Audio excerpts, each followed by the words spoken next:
Hey everyone, thanks for stopping by. Today we're going to have a great fall recipe, and it's a home-style pot roast. You know the kind of pot roast I'm talking about, one your mom made or your grandma or your auntie.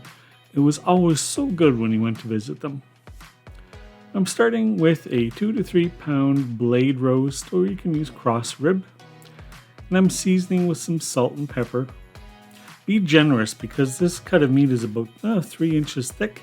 We need to make sure that everything tastes good. If you like your roast a bit spicy, this would be a time to add maybe some paprika or cayenne. You can season this however you like. And make sure that we season both sides of this roast. And I kind of pat the spices onto the meat because I want them to stick. They form a great crust when you're browning these in a pan.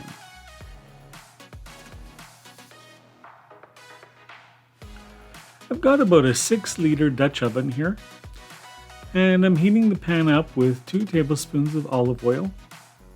You can use whatever oil you like. I just wouldn't use lard or margarine or anything like that that's saturated fat. We're eating beef today, so it's going to have enough saturated fat to last you.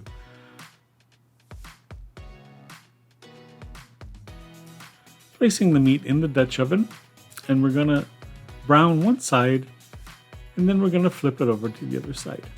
You need pretty high heat here in order to get a good crust on the outside of this meat. Starting to look good, isn't it?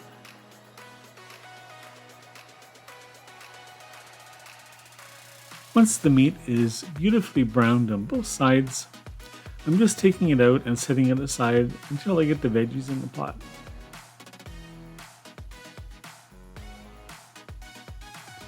I'm adding 2 tablespoons of garlic.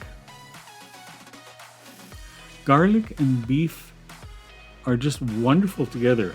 Garlic, onions, beef, perfect combination. Sometimes peppers too. All delicious. I'm scraping off the fond that's collected on the bottom of the pan. The fond is caramelized juices from the meat, and we want to make sure to pick up all that flavor. It's absolutely delicious and make your gravy wonderful. Never throw fond out. Don't wash your pot and start over, please. So now I'm adding the veggies.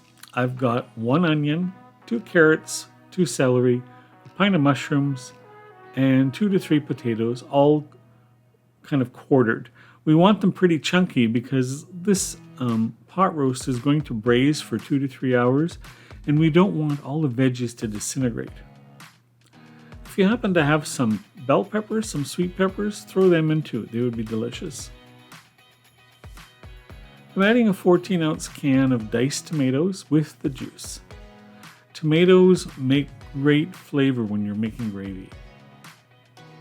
I actually save tomatoes that are going a bit soft and throw them in the freezer. And when I'm making soup or stew, I throw 1 or 2 in, and they add so much flavor to the sauce, it's unbelievable. I'm adding beef broth here. Try to use reduced salt beef broth. If you happen to have the beef broth that has red wine included, please use it. It's absolutely delicious with beef. I'm just putting enough here. I didn't give you a measurement because I can't really tell you because it depends on the size of the pot and the veggies you use. But we want just enough to cover the veggies. I'm adding the meat back on top of the veggies along with any of the juices that have accumulated in the plate. We don't want to submerge the meat. We don't want it to boil. We want it to braise on top of the vegetables. I'm adding about a teaspoon of Worcester sauce. Worcester adds terrific umami flavor to beef.